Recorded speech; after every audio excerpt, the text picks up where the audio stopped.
तो good morning. और आज बात हो रही है प्रोनाउन 7 की। इससे पहले 6 पार्ट हो चुके हैं जिसमें हम बात कर रहे हैं रिफ्लेक्सिव प्रोनाउन की, और रिफ्लेक्सिव प्रोनाउन का ये है पार्ट सेकंड। तो देख लेते हैं। रूल बोलता है कि someone, somebody, none, nobody, anybody, B O होगा यहाँ, एनीवन, एवरीबडी, एवरीवन, एवरीबडी, ये सभी प्रोनाउन से फॉलो होते हैं। अब कैसे होंगे? हिज, हर से, वंस 1% आएगा। कहने का मतलब ये है जब एवरीवन और एवरीवन या फिर नोबडी, एनीबडी यानी समबडी, इनमें से कोई भी शब्द यदि आ जाए सेंटेंस में, तब वह क्या होगा, जो लास्ट में जो फॉलो किया जाएगा तो वो किससे फॉलो किया जाएगा? 90% अपने रेस्पेक्टिव पोजीशन से, है ना। हिज का, हर से, तो ऐसे प्रोनाउन से ये फॉलो किए जाएंगे। यहाँ पर यही बताया जा रहा है। ध्यान दें, ये वन या वंस से फॉलो नहीं होंगे अगर ऐसे शब्द सेंटेंस में आ जाते हैं तो। रूल नंबर 3 कि अगर ऐसे शब्द आ जाएं और प्रोनाउन में अगर इनको फॉलो करना हो पोजीशन से, तो वह रेस्पेक्टिव पोजीशन हिज, हर, ऐसे पोजीशन से ही फॉलो होंगे, ना कि वंस से और ना वंस से, यानी कि एस भी नहीं लगा सकते। नेक्स्ट देख लेते हैं रूल नंबर 4। तो रूल नंबर 4 क्या बोलता है कि सिंगुलर के रिपीटेशन से बचने के लिए वन और प्लूरल के रिपीटेशन से बचने के लिए वंस का इस्तेमाल करेंगे। कब? अगर ये वाले शब्द नहीं होंगे तो। ध्यान देना, रूल नंबर 3 का रूल अलग था, इसमें ये वाले शब्द आने थे, someone, somebody, no, none, nobody, है ना। इसमें रेस्पेक्टिव पोजीशन से फॉलो होना था, जबकि यहाँ पर किससे फॉलो होगा? वन से और वंस से। देख लेते हैं। There are 5 lazy student and 1 industrious. ध्यान दें, यहाँ बोला जा रहा है 5 आलसी छात्र हैं, जबकि एक कैसा है? बहुत मेहनती। जब एक के बारे में बात होगी तब यहाँ पर हिज, हर, हिम ये सब कुछ नहीं आएगा। क्या आएगा? वंस आएगा, यानी कि वन ओनली आएगा। ठीक है। यहाँ पर अगर बहुवचन होता, यानी कि दो अगर होते, कैसे? मेहनती, तब क्या आता? वंस आता, ओ एन ई, और उसके बाद अपस्ट्रॉफ और एस। देख लेते हैं। There are 5 industrious student and 2 lazy ones. मैंने बोला था अगर एक से ज़्यादा आते हैं, यानी कि प्लूरल अगर हो जाता है, 2 हो जाते हैं, तब किससे फॉलो होगा? अपस्ट्रॉफ लगा के एस, यानी कि वंस से। कहने का मतलब ये है कि अगर रूल नंबर 3 हो तो ये अलग रूल से चलेगा, यानी कि इसमें पोजीशन, इसका रेस्पेक्टिव पोजीशन यूज होगा। लेकिन अगर इनमें से कोई शब्द नहीं है और सेंटेंस बन रहा है और 2 से अधिक की बात हो रही है या 2 की बात हो रही है, तब हम इसको वंस से फॉलो कर देंगे। यदि 1 से, यानी कि 1 की बात हो रही है, तो वंस से फॉलो कर देंगे।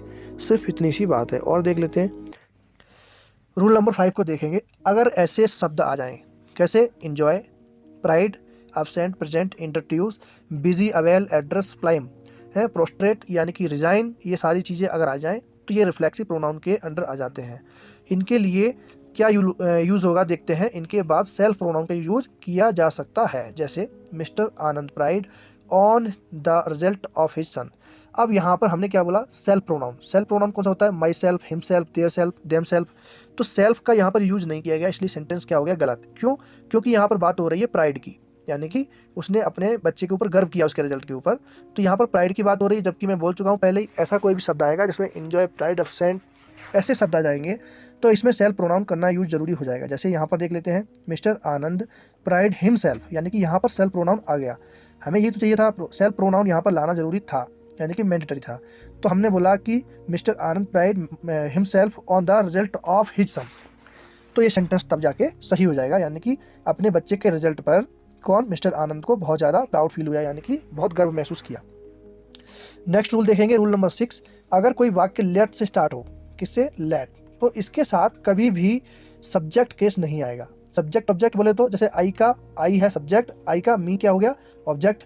तो ये मैं पहले पढ़ा चुका हूँ, इसको आप पहले समझ लें। नाउन में बताया था मैंने सब्जेक्ट क्या है और ऑब्जेक्ट क्या है। तो इसमें क्या होगा? लेट से स्टार्ट होने वाले शब्दों में कभी भी सब्जेक्ट यूज नहीं होगा, इसके बाद कभी भी ऑब्जेक्ट आएगा। सेंटेंस देख लेते हैं, पहले रूल देखेंगे। लेट, उसके बाद ऑब्जेक्टिव केस। लेट ऑब्जेक्टिव, यानी कि ऑब्जेक्ट इसमें आएगा B1 में आएगा, यानी कि वर्ब का फर्स्ट फॉर्म आएगा only, second and third form भी नहीं आएगा, प्लस अदर वर्ड, यानी कि फिर कई भी शब्द आ सकते हैं। जैसे लेट राम एंड आई, ये आई लगा दिया, let Ram and I, let Ram मतलब ये तो चलो ठीक है सब्जेक्ट था, लेकिन एंड आई क्या लगना चाहिए था यहाँ पे, ऑब्जेक्ट। मैंने बोला लेट मी गो, LET, लेट ME गो, यानी कि मुझे जाने दो। तो लेट के बाद मी क्या है, सब्जेक्ट है या ऑब्जेक्ट है, ऑब्जेक्ट है। तो मैंने यही तो बोला रूल में कि कभी लेट के बाद सब्जेक्टिव केस यूज नहीं होगा, क्या होगा, ऑब्जेक्टिव केस ओनली यूज होगा। जैसा कि यहाँ पे बोला डबल नाउन वाला, यानी कि लेट के बाद राम आया, राम के बाद एंड आया, और एंड के बाद क्या आना चाहिए था, मी, जबकि यहाँ पर इन्होंने क्या लगा दिया, आई। तो सॉल्व दिस क्वेश्चन, यानी कि सेंटेंस हो जाएगा गलत। जबकि दूसरे सेंटेंस में बोला गया है लेट राम एंड मी, यानी कि मी आ गया, ऑब्जेक्टिव केस आ गया, सॉल्व दिस क्वेश्चन या प्रॉब्लम या क्वेश्चन। तो ऐसे में ये सेंटेंस सही हो जाएगा। तो लेट के बाद कभी भी यूज करना है ऑब्जेक्ट। प्रीपोजिशन के बाद कभी भी सब्जेक्ट नहीं लगाया जाएगा, यानी कि लेट के बाद एंड प्रीपोजिशन। प्रीपोजिशन मैं आपको आगे पढ़ाऊंगा, प्रीपोजिशन होती कैसे हैं, लगती कैसे हैं, और प्रीपोजिशन का यूज़ क्या है वास्तविक सेंटेंस के अंदर। तो देख लेते हैं।